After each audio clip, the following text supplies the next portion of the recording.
법왕청 준비위원회를 구성하는데 제일로 중요한 것은 청담 스님이 어느 분이냐 하는 것을 먼저 아셔야 돼. 그분이 어떤 분이었길래 법왕청을 구성하려고 하셨을까? 제가 여기까지 이 말씀을 드리기까지 수년 동안 굉장히 힘들었습니다. 힘들었고 그분에 대해서 어디 가서 제가 청담 스님의 손자라고 얘기하는 그 자체가 저한테는 목숨을 건 일이었습니다.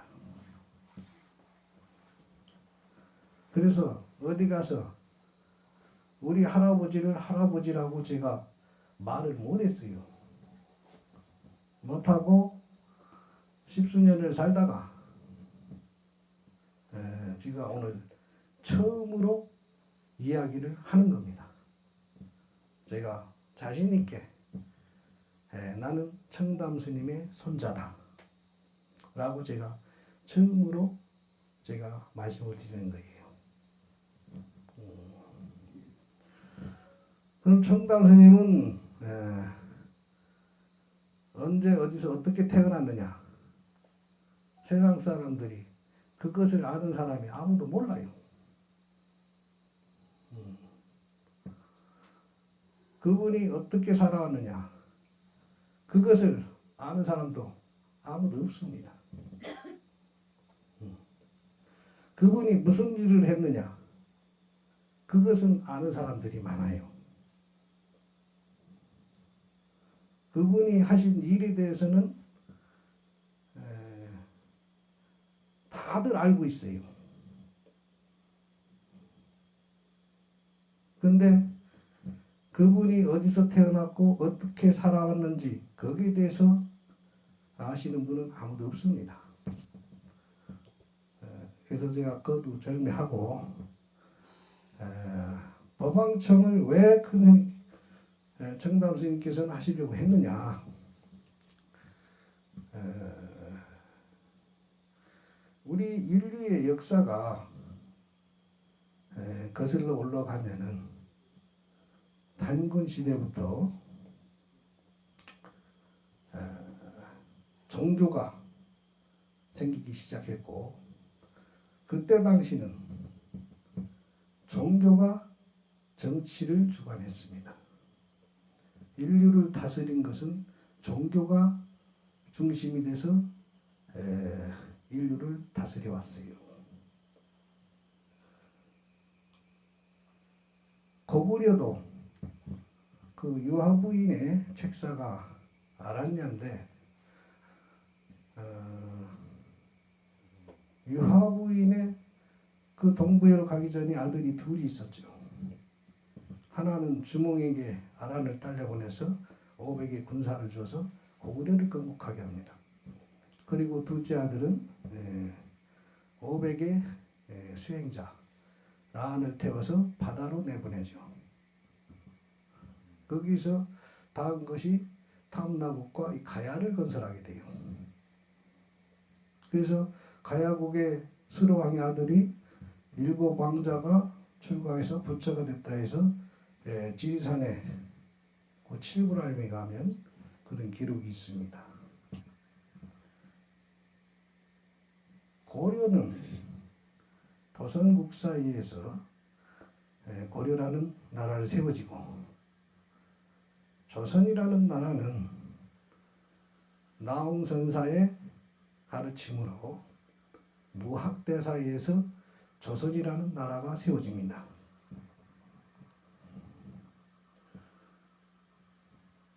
나홍선사께서 고려의 개성의 기운이 다 됐고 고려의 기운이 다 됐으니까 새로운 고려의 혼을 잇고 그 기운을 살릴 수 있는 왕조를 세우라고 무학대사에게 자기 제자에게 얘기를 하죠. 그래서 무학대사가 그 기운을 살리기 위해서 이름을 고조선의 이름을 따서 조선이라는 나라를 그 혼을 잇기 위해서 세웁니다. 그래서 조선 왕조가 탄생이 되고 그 조선 왕조가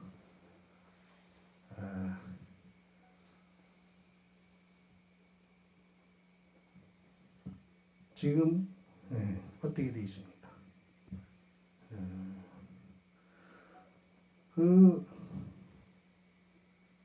조선 왕조가 이 스님이 무학대사가 창건을 하면서 우리의 혼을 잇기 위해서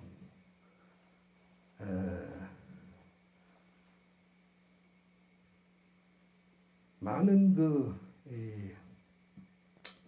한양 그 기운에서 한양 천도와 그리고 여러 가지 불교 스님들로부터 왕을 지도하기 위해서 왕사를 두려고 노력했지만 여러 가지 사대부 세력들과 부딪히는 과정에서 왕사 그것이 그 맥을 제대로 잇지 못했어요. 그러나 그 맥을 제대로 이은 것이 우리 태종 대왕과 세종 대왕이 그 맥을 다시 찾아가지고 그 맥을 이어서 조선의 그 불교가 지금 현재 우리 여기까지 지금 와 있습니다. 와 있는데 제가 왜 그 조선 왕조 말씀을 드리냐면은 일제시대에 가장 큰 활약을 했던 그 불교에서 가장 큰 활약을 했던 그 스님이 이제 영성 스님이신데 영성 스님이 마지막 조선 왕실의 왕사였습니다. 왕사였는데 그러면은 영성 스님께서 그 왕사로 계시면서 어떻게 조선이 그 나라를 함락돼 어떻게 그 불교를 이었느냐 그 과정에서 그 청담 스님의 역할이 있기 때문입니다. 그때 당시는 청담 스님이 우봉 스님이셨어요. 우봉 스님이셨고 그 1907년도에 그 일본에서 청일 전쟁에서 승리하고 난 다음에 한국에 그 불교를 일본의 불교로 하기 위해서 그 각황사를 복원을 합니다. 그런데 각황사라는 절은 어떤 절이냐? 광해군이 임금을 할 때 그 광해군을 세운 분이 이원익 대감입니다. 이원익 대감이 당시에 그 광해군이 정치를 잘못하니까 다시 왕을 세워야 됐다 해가지고서 그 당시에 깡패였던 원두표와 상의를 합니다. 그래서 그 원두표를 지금 그때 황궁의 그 뒤에 있는 각항사로 보내요. 그래서 각항사에 그때 도적이 한 200명이 거기 있었습니다. 그 도적 두목을 서로 설득을 해서 200명을 군사훈련을 시켜서 그 200명이 이제 역사적 표현은 인조 반정이죠. 인조 반정을 하는데 그 주역으로 쓰게 됩니다. 그래서 각황사라는 것은 그런 의미가 있어요. 그래서 각황사를 복원해서 실질적으로 구한말에 그 황실의 비화가 만들어진 것이 그 각황사에서 만들어집니다. 그 각황사를 이제 홍월초 스님을 시켜가지고 그 홍월초 스님이 큰 역할을 하죠. 우리 궁궐의 비화가 일어나는데 큰 역할을 합니다. 그러니까 고종께서 그것을 아시고 당시에 영성 스님을 하여금 그 원각사를 봉헌케 하죠. 해가지고 그 원각사를 복원해서 거기서 우리 불교 황실의 왕사 역할을 할 수 있도록 이 역할을 맡게 되는 일을 하는데 그 당시에 순종 황제가 자녀가 없었어요. 그래서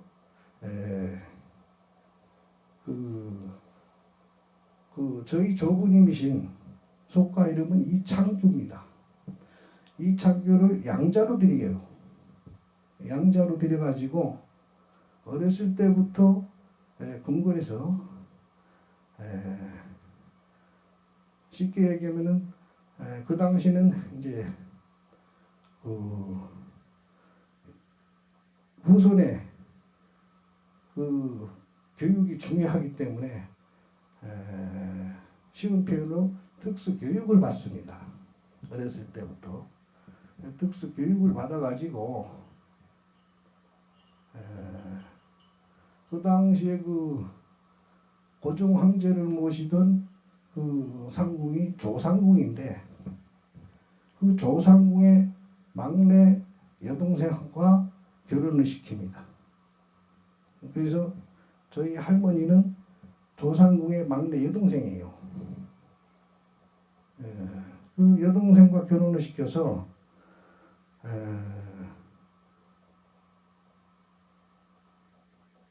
교육을 받던 중에 고종 황제께서 황실 복원을 위한 비밀 결사대를 만듭니다. 1918년도에 비밀 결사대를 만들으니까 일본에서 그걸 알았어요. 청독도에서. 그때 당시에는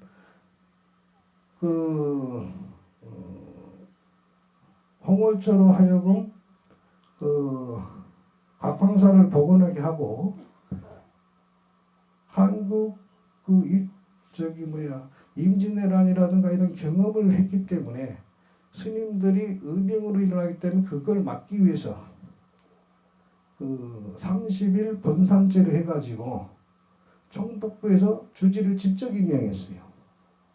총독부에서 관리해서 주지를 직접 임명해서 이 불교를 완전히 체계적으로 관리를 했습니다.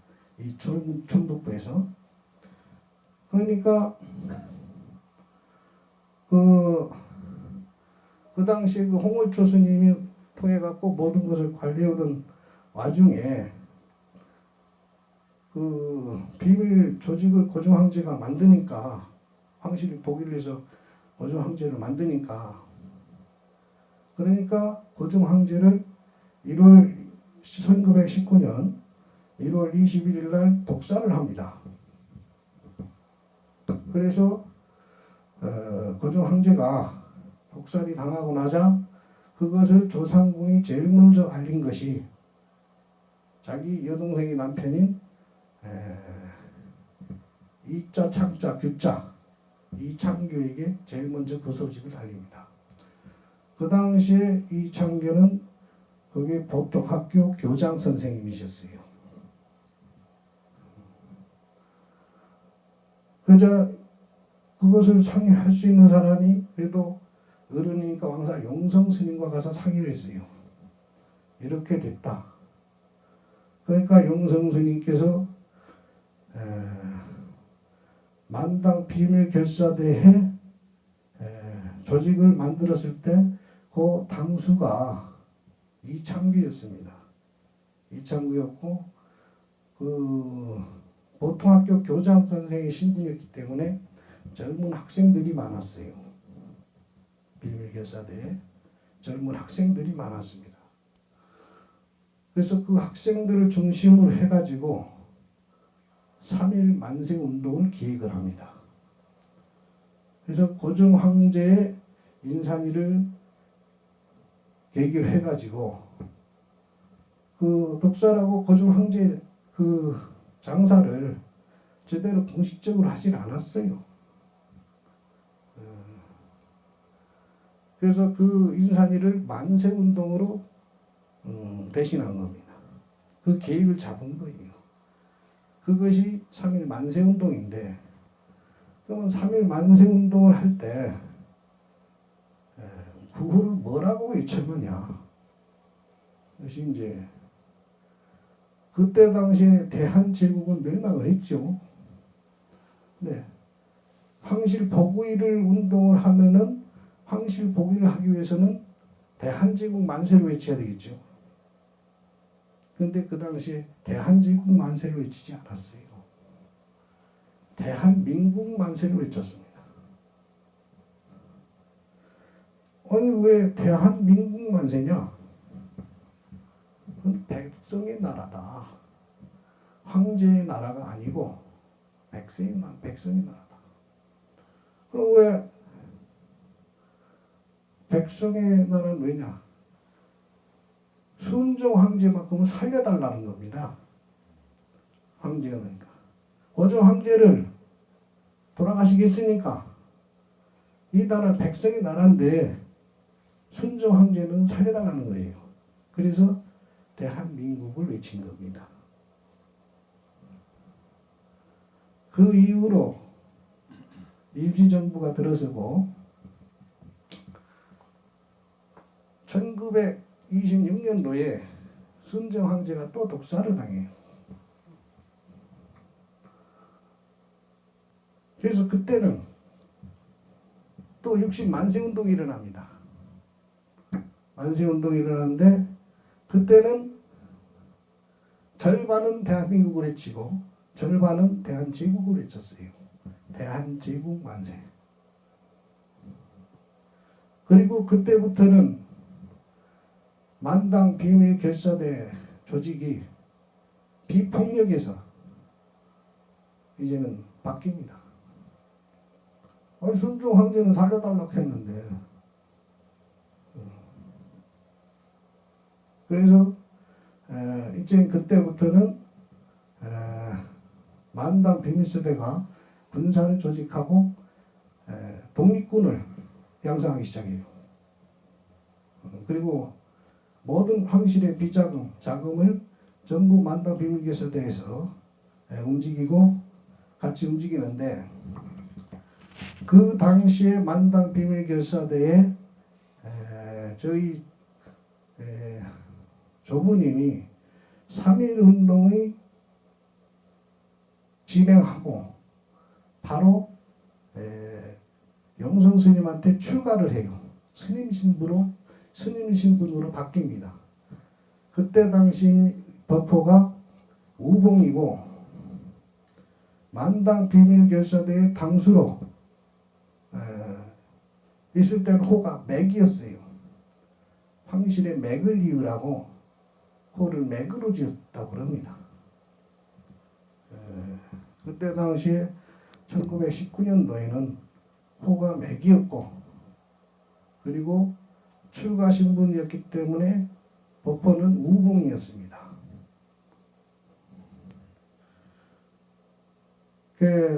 사람들한테 어리석게 보이라고 어리석을 우자에다가 봉황새 봉자라고 썼다고 그래요. 그리고 또 한쪽에는 꽃봉오리 우자를 또 썼다 그래요. 이쁜 봉황이라 어리석은 봉황이라 이렇게 썼다고 그럽니다. 그렇게 하시면서 이 폭력적인 행동으로 독립운동을 전개하면서 요 문경세제에 지나가는 일본 관리들을 그 몽둥이로 찜질을 했답니다. 그러니까 일본 관리들이 무서워갖고 저쪽 보은 쪽으로 돌아다녔대요. 문경세제를 못 넘어가고.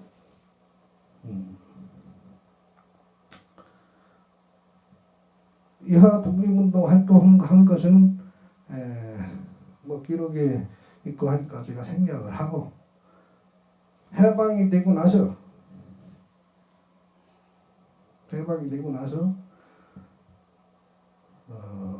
우리의 정신, 우리의 불교를 찾아야 되는데 30일 본선제로 일본에서 관리되어 오던 불교는 우리 불교가 아니었습니다.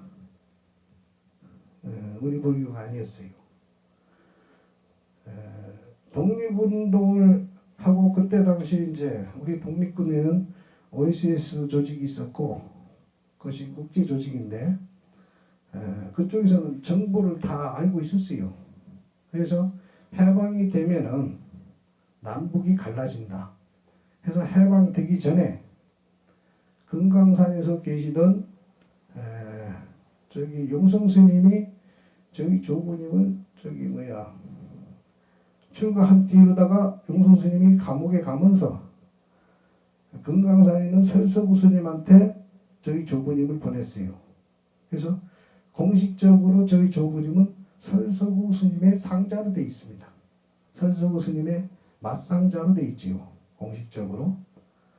근데 그 당시 이제 설서구 스님은 금강산에서 만당 조직을 이끌었는데, 그 당시에 만당 비밀결사대 활동하던 분들이 김범린, 조부님 바로 측근에서 있던 분들이 이상택, 윤도천, 최범술, 그런 분들입니다. 그런 분들인데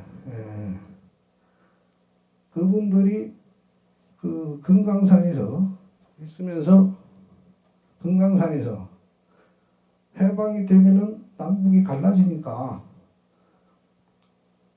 금강산에 있는 절의 재산, 농당 이런 것을 다 팔아가지고 남쪽으로 남한을 해요. 어디로서 오느냐면은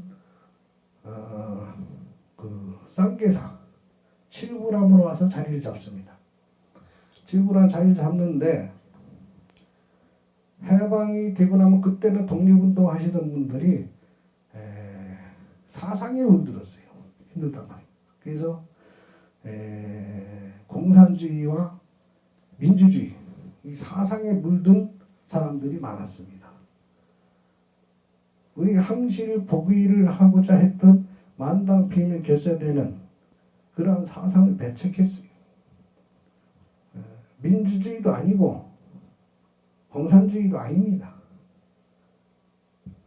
부처님 가르침은 견해를 버리라 했기 때문에 그것을 배제하고 오로지 항실 복위가 목적이었기 때문에, 그래서 남한을 해가지고 스님들이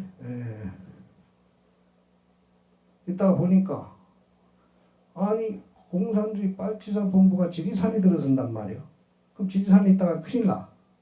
그래서 진주의 다솔사로 옮깁니다. 본거지를.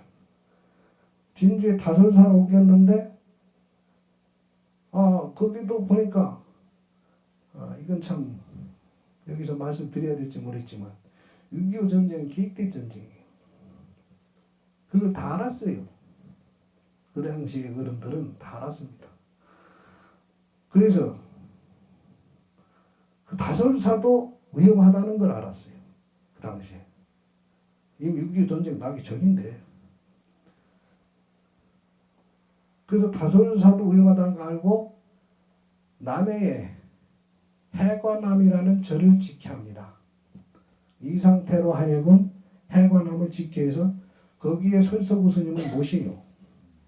해관암에 설서구 스님을 모시고, 그리고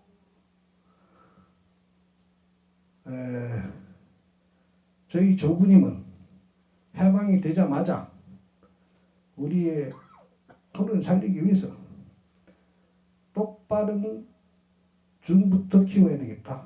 똑바른 스님들부터 양성해야 되겠다. 해가지고 1946년도에 봉암사 결사를 들어갑니다. 문경에 봉암사라는 절이 있는데 그 46년 이전에는 일본 원적으로 다 이렇게 총독부에서 관리하기 때문에 결혼을 하지 않은 사람은 주지를 시키질 않았어요. 그래서 비구 스님이 없었어요. 순수 결혼하지 않은 스님이 없었다고요. 그러니까 순수 비구는 뭐냐? 여자가 워낙 안 따르니까 여자가 워낙 안 따르니까 바보 같은 결혼을 못하는 그런 스님만 순수 비구로 있었어요. 그나마도 부족하니까 스님이 이제 봉암사 결사하면서 순수 비구 모임을 갖습니다. 순수 비구, 자 결혼했던 사람들 다 가정을 버리고 우리가 진짜 부처님다운 좀 정신을 좀 갖자, 한국 불교의 혼을 좀 갖자 해가지고 봉암사 결사에 1946년도에 순수 비구들만 거기를 모이게 해요. 그 모이게 합니다. 그래서 거기서 봉암사 결사를 하면서 스님께서 해인총림을 만듭니다. 해인총림을 하면서 효봉 스님은 선서구 스님의 조카빨 되는 불교 문중으로 보면은 조카빨 됩니다. 그래서 다 선서구 다 문중에서 다 금강사에서 다 같이 내려오신 분들이에요. 금강사에서 전부 다 효봉 스님을 초대 방장을 해서 해인총림을 만들고 통도사를 경봉 큰 스님을 하여금 통도사를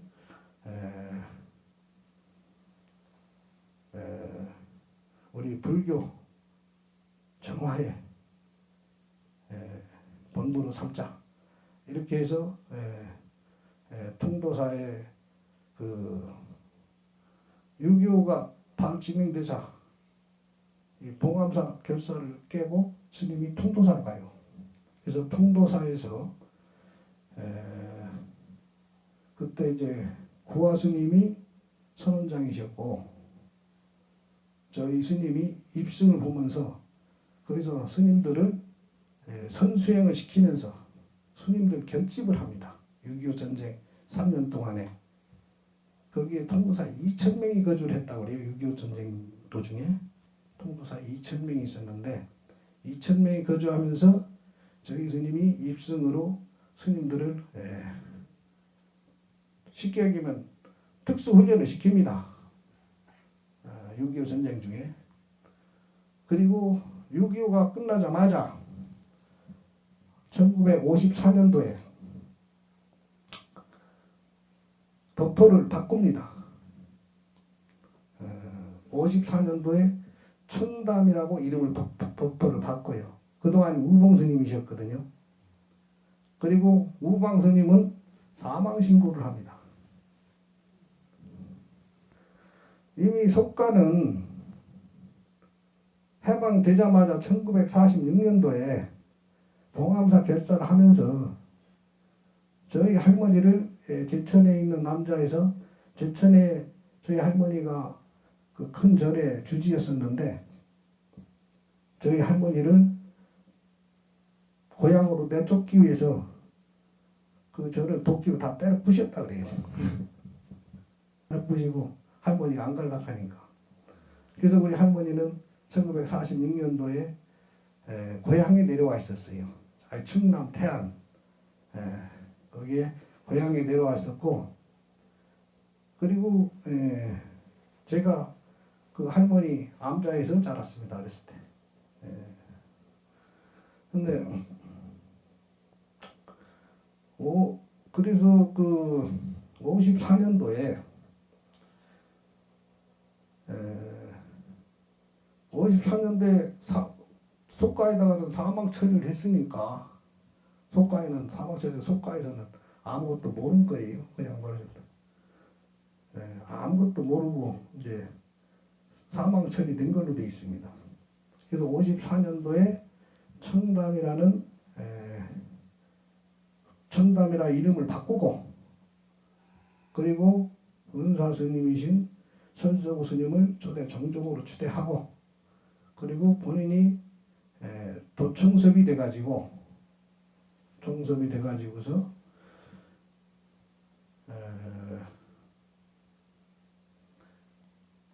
통합종단, 원종이고 뭐고 그 중요치 않다. 일본 종교도 중요치 않고 한국 종교도 중요치 않고 뭐든지 중요한데 우리가 부처님 시대에 수행하는 승려 사회로 만들자 하는 것이 이제 불교 정화예요. 그래서 불교 정화를 시작합니다. 그래서 모든 스님들은 대처는 안 된다. 대처 육식은 안 된다. 그래서 수행자가 가정을 갖게 되면은 여러 가지로 문제가 있다. 문제가 있으니까 54년도에 본인이 부인이 있으면은 그 일을 못 하잖아요. 그러니까 법보를 바꿀 수밖에 없고 자기 과거를 숨길 수밖에 없었던 거예요. 청담 스님은. 그때부터 이제 청담으로 54년도부터 사용을 하면서 그러면서 이 불교 정화를 시작을 해요. 그 불교 정화를 하는데 여러 가지 그 어려움이 있었습니다. 어려움이 있었는데 가장 큰 어려움은 불교 정화는 이 스님 전에 주지 스님들이 내절인데 안 비켜주잖아요. 그러니까 그것이 이제 법정 투쟁으로 들어간 거예요. 이제 사회에는 대처승과 비구승의 싸움으로 이렇게 번져진 거예요. 불교 정화. 그래가지고 대처승과 비구승과의 법정 투쟁이 시작돼요. 그래서 1차는 법정에서 대처승 편을 들어줍니다. 2차는 법정에서 비구승 편을 들어줘요. 2차에서 비구승 편을 들어주니까 법적 근거가 된 거예요. 그러니까는 비구 쪽에서 스님들이 저를 강제로 이제 가서 뺏게 되는 거예요. 대체성들이 이제 제대로 안 비켜주니까. 그래서 불교에 아주 안 좋은 그 비화가 일어나요. 거기서 비화가 일어나는데 저를 다 뺏었으면은 저를 전답게 운영을 해야 되는데 그러한 형태가 이루어지질 않아요. 그러한 형태가 이루어지지 않으니까 국가에서 나라에서 보나 여러 데서 보나 정상적으로 저를 인수인계 되고 있지 않았습니다. 그때 당시에. 그러니까 스님께서 조계종 탈퇴 선언을 합니다. 1969년도에. 이건 아니다. 이러려고 불교 정화를 한 것이 아니다. 나는 통합종단을 만들고 불교 하나로 부처님 일부 제자로서 같이 가는 그런 것을 만들려고 했던 것이지 이렇게 그 어느 하나의 절에 주인을 정하는 일을 하려고 한 것이 아니다. 절의 주인이 어디 있습니까?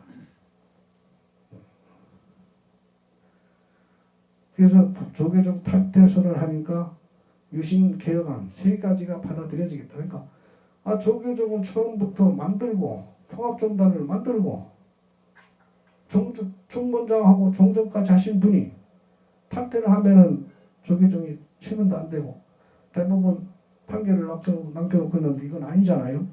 아직 대법원 판결이 남아있는데. 그러니까 다시 총무장 하시고 스님이 하시는 대로 다 뜻대로 하겠습니다. 그랬어요.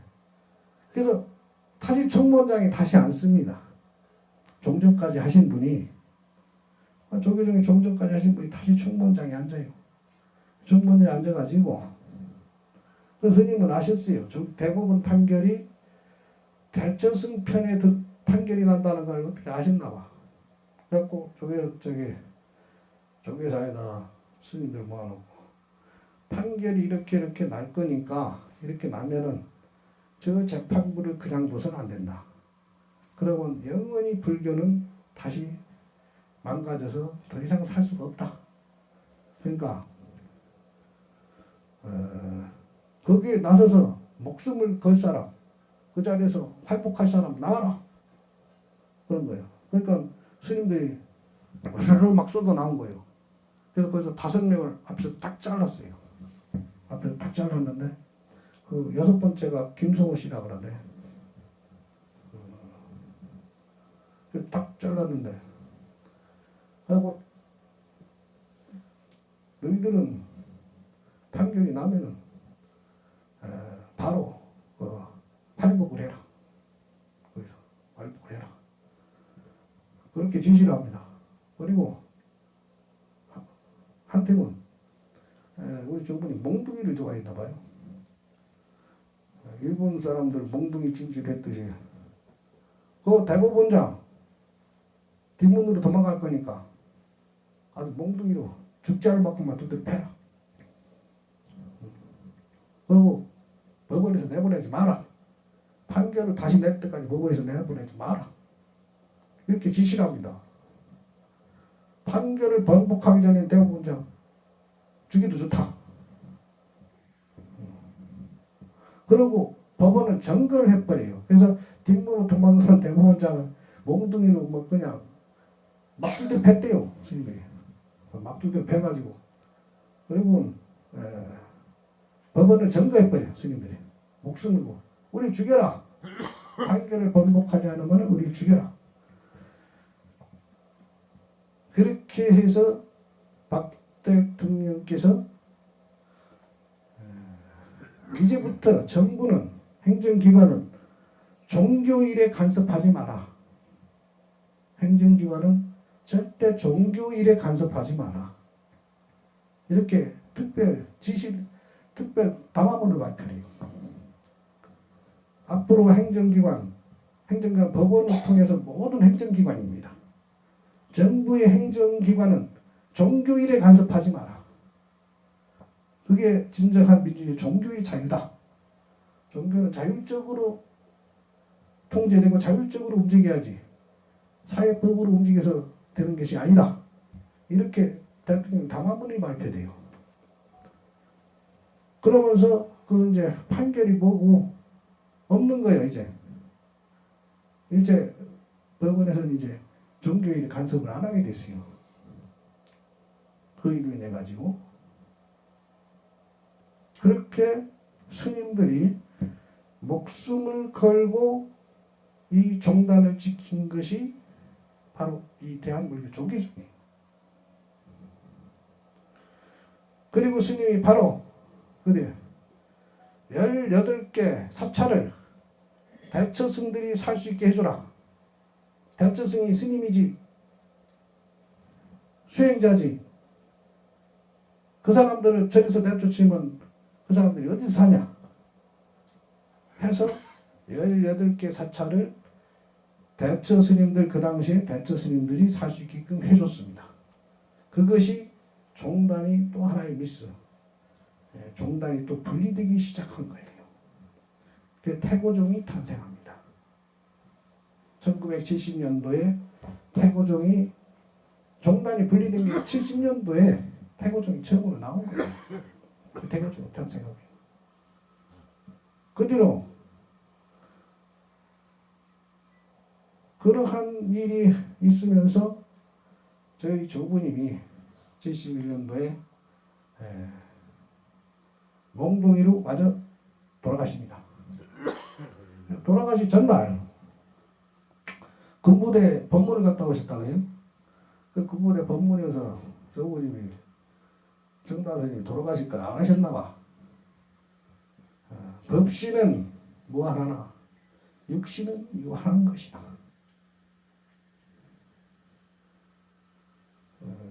그런 법문을 하셨다 그래요. 군부대 그 법문에 가셔가지고 그러면서 조부님이 내 상자들은 절대 절을 갖지 마라. 그래서 청담 스님 상자들은 절이 한 개도 없습니다. 절대 저절에 주지를 하지 마라. 그래서 청담 스님 상자 스님들은 절대 절에 주지가 없어요.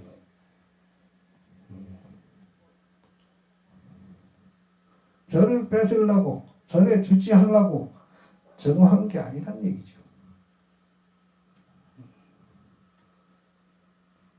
그리고 스님께서 내가 금생에 몽둥이질을 하도 많이 해갖고 나는 죽을 때 몽둥이에 맞아 죽을 것이다.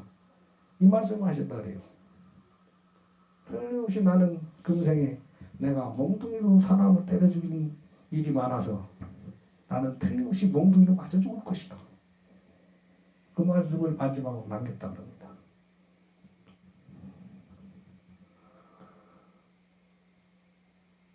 제가 저희 조부님이 그렇게 비명에 가셨을 때 서울 시내 모든 사람들이 다 울었다 그래요. 근데 조계사에서 그냥 편안하게 가신 걸로 세상에 알려졌죠. 조계사에서 편안하게 가신 걸로 세상에 알려졌는데 뭐 편안하게 가셨는데도 그 당시에 서울 시내 시민들이 다 울었답니다.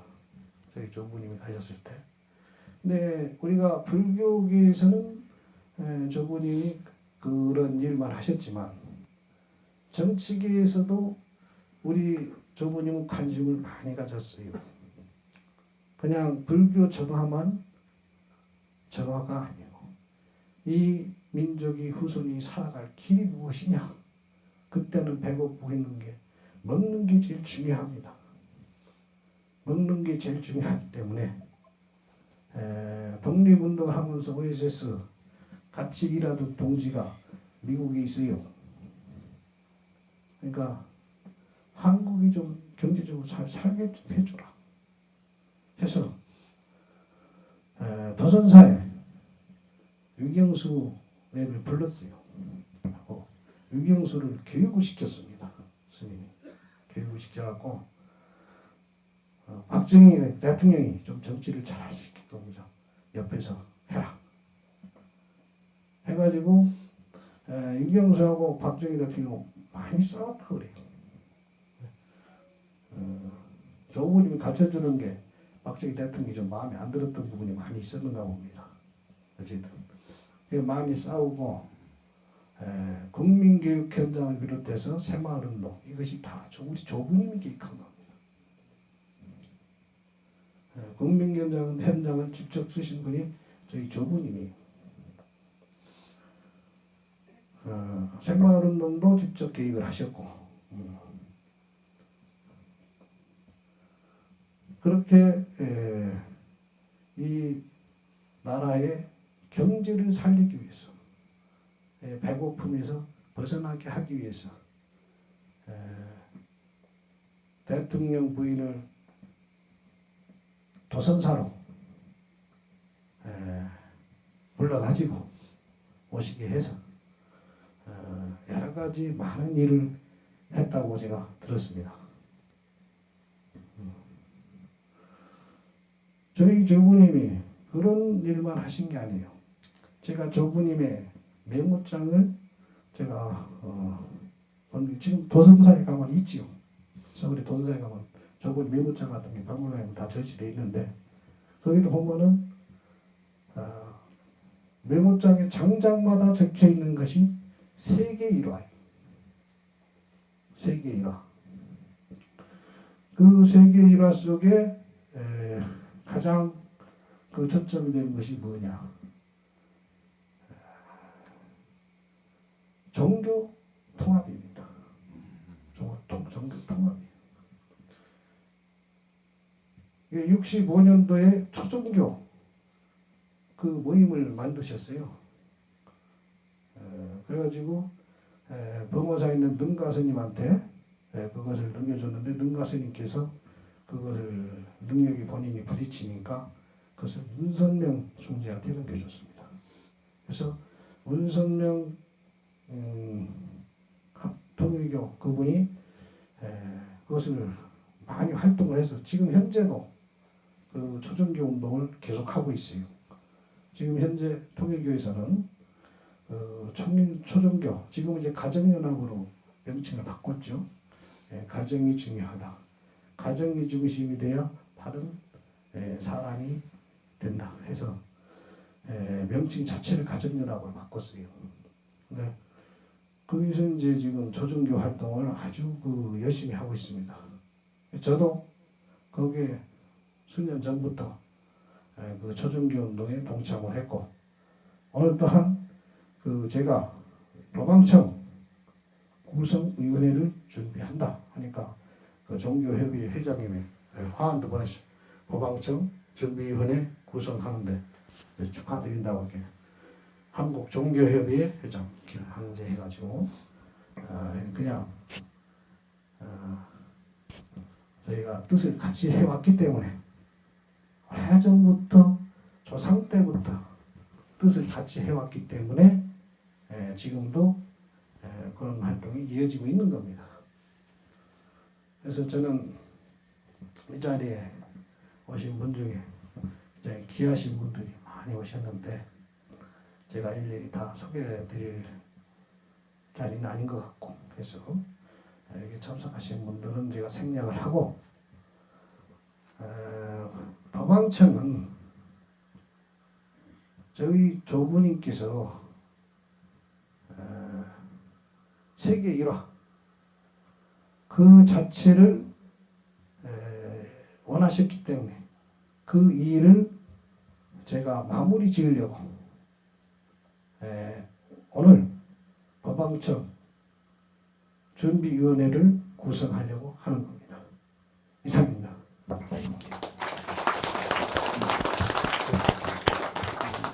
우리 철에 큰 스님이신 우리 지영 큰 스님께서 여러분 오신 분들에 대해서 잠깐 먼저 인사 말씀 한번 드리겠습니다. 사실은 피를 토할 절기와도 같은 이런 아픔 속에 있는 것은 오늘 저 자신도 처음 들었습니다. 짧은 얘기 속에서 우리 조선 말 구한국 시대 일제와 연결된 상황 속에서 지금 현재 오봉이라고 부르고 계시는 청담 스님께서 그러한 환경에 처해서 입지에서 처신을 해 오신 것이 저희들은 국가의 비상사태라기보다도 아주 혼란한